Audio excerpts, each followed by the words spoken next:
6. Interior, Mac's cottage, night. The Doctor had just appeared out of a vortex through the anomaly and stood next to Applejack, Daisy, and Mac as they held each other on the floor. Hello, everyone! Good to see you all again. I trust you're well. Ugh. Except him, I suppose. The Doctor pointed to Paul. Doctor, you're okay! Well, of course I am. Why wouldn't I be? Just a quick interdimensional trip to who knows where and back. Nothing too taxing. Is she hurt? The Doctor pointed to Daisy. He bent down and observed her gunshot wound. Ooh, looks rather nasty, doesn't it? Well, I have just the thing for that. The Doctor put his hand on her wound and an orange-tinted light shot out from it. When he lifted his hand, Daisy's wound was completely healed. Leftover regeneration energy. Is still within a few hours of last time I regenerated. I had some zipping about. The anomaly faded away and disappeared. Oh, leaving so soon? We were just about to have a lovely chat. Doctor, you healed her. Daisy, how'd you feel? I feel just fine. I'm okay. How did you do it, Doctor? Well, the explanation is sort of wibbly-wobbly and spacey-wacy in nature. Alien schmalien? Yes, exactly. Mac, what about your paw?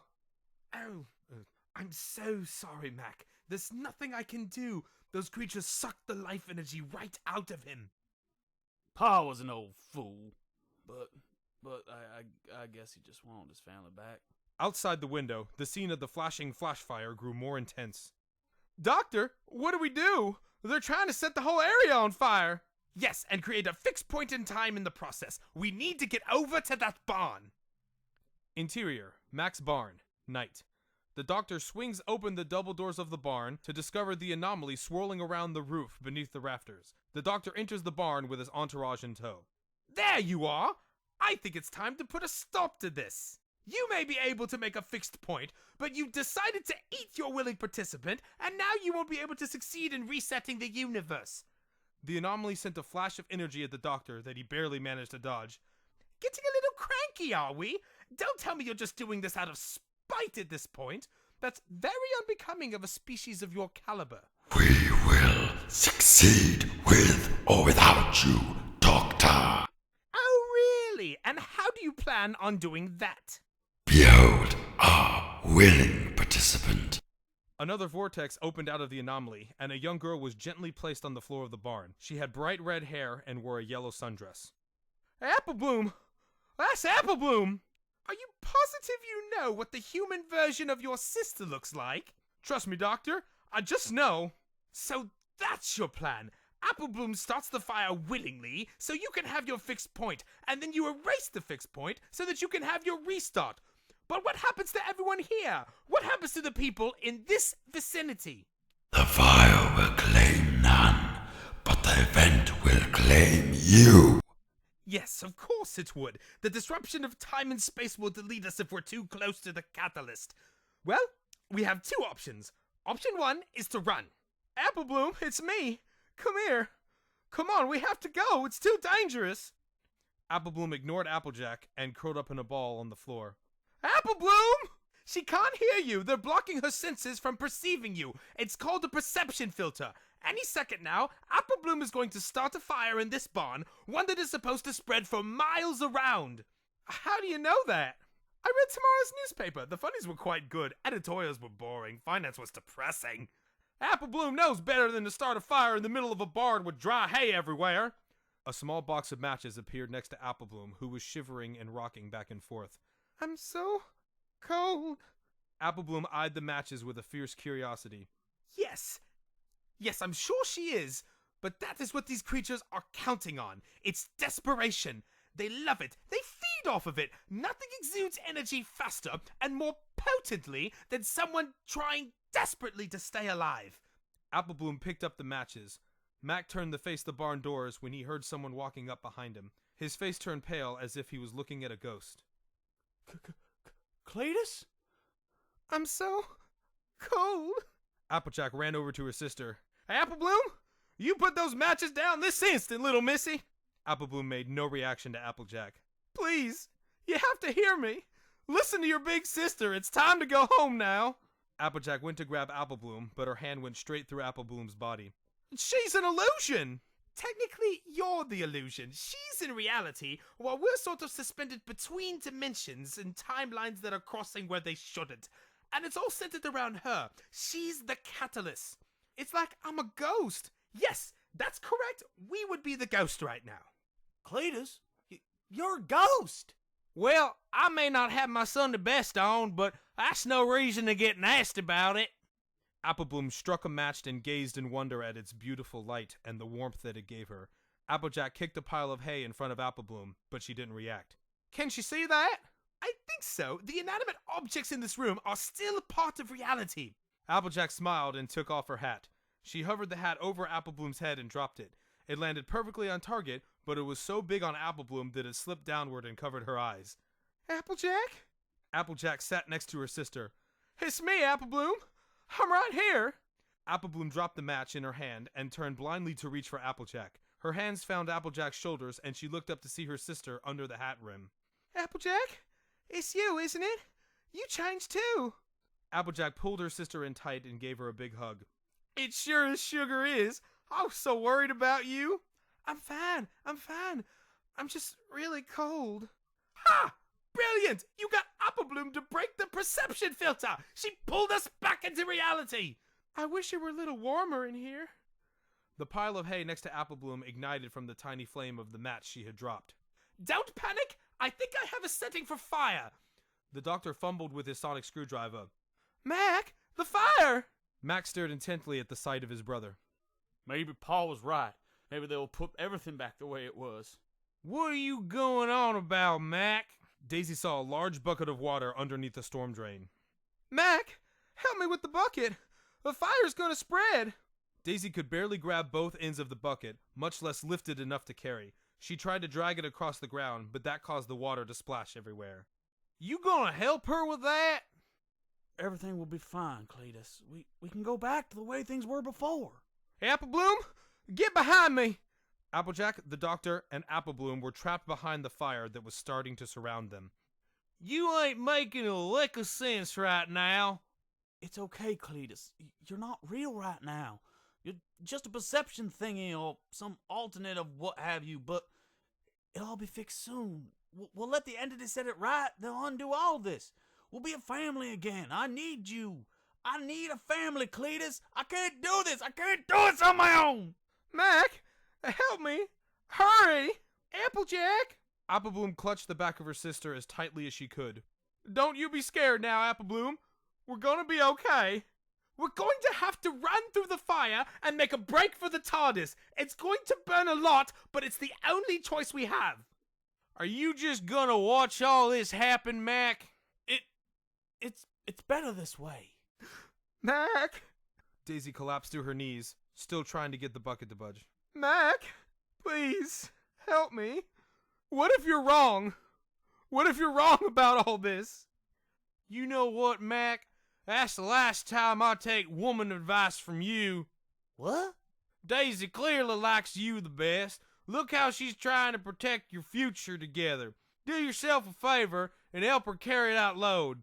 She can't do it on her own. All right, on the count of 3, we run through the flames. 1, look!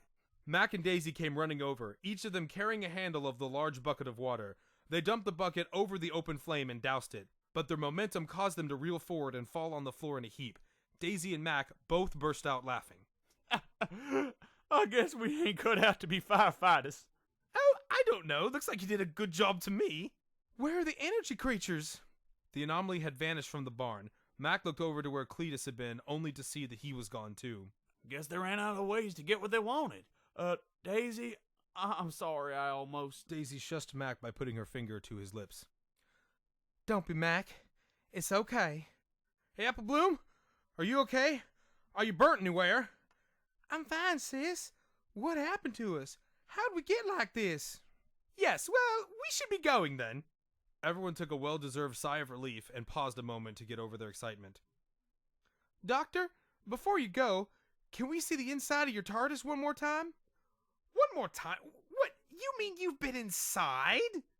Yeah, I kind of took him for a spin in the TARDIS. Sorry for not asking. Took him for a spin? But How did you even get in? It was locked. Well, that's the funny thing. I just asked and she opened up. The doctor looked dumbfounded. We are definitely having a talk about this later. For now, come on in, I suppose. I'll show you the pool. Interior, TARDIS, main control room. Well, here we are. Quite a marvel, isn't it? Do you want to know how it works? It's another dimension, right? Applejack, did you tell them? That's my thing. I get to tell people about the TARDIS, and then they're all, ooh, it's bigger on the inside. That's my favorite part. Sorry, Doctor. If it makes you feel better, they did do that the first time. I just had to see it again, just to know it was real. It's truly amazing. Doctor, Ashley, I can't thank you enough for your help. You really saved my life, and possibly a lot of others as well. It's just that I wish I've lost my whole family now. I don't even own my own farm anymore. What am I gonna do?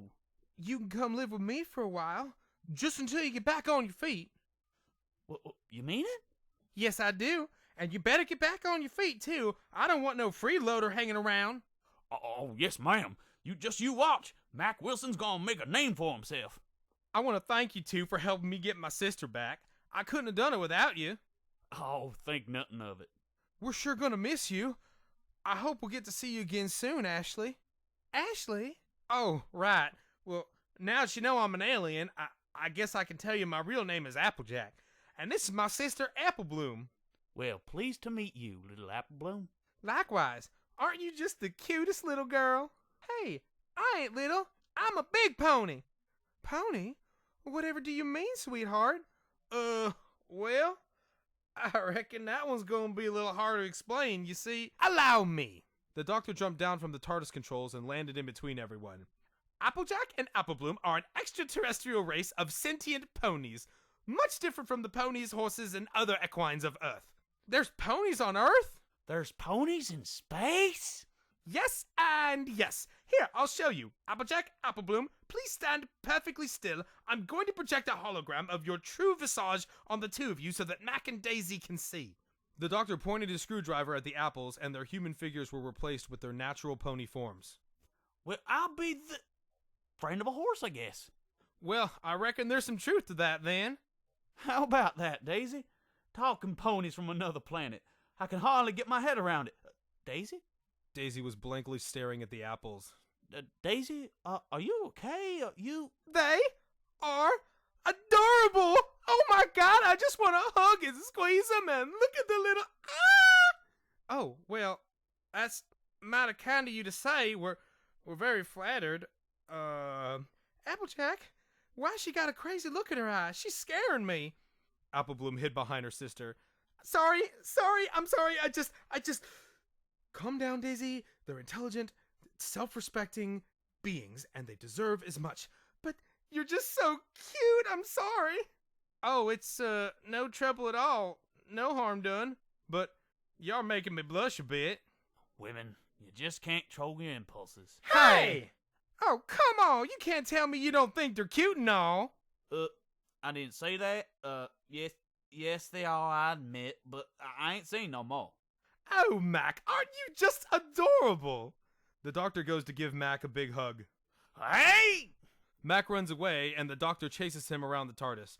Everyone laughs as the holographic images drop from the apples. Well, as much as I hate to end this, Applebloom and I should be getting on home now. Oh, do you have to leave so soon? Couldn't you stay for a spell? I want to know more about your people and space ponies. You just want to brush their mares, don't you? No one was talking to you, Mac. Oh, well, we'd love to stay, really we would, but we have a farm of our own to take care of back home. And I'm already itching to get back home, safe and sound. Well, goodbye then, Applejack, Applebloom, Doctor. We'll never forget you. I hope we can meet again someday. Goodbye, Applejack. You know, your name sounds like a good drink. You should try my cider. That'd better be a promise. So long, Applebloom. Doctor, I'm sorry I pointed a shotgun at your head when we first met. I'm glad I didn't blow your brains out. Mac, I think that's the most beautiful thing anyone has ever said to me. And don't worry about it. Happens all the time. You have a shotgun? Oh, can I see it? Applejack, let me stay and see the shotgun, please. Maybe next time, kiddo. And by next time, I mean no. Mac and Daisy walked out of the TARDIS and the Doctor started her up. Sweet Apple Acres, here we come! Right back where we started from! Thanks, Celestia.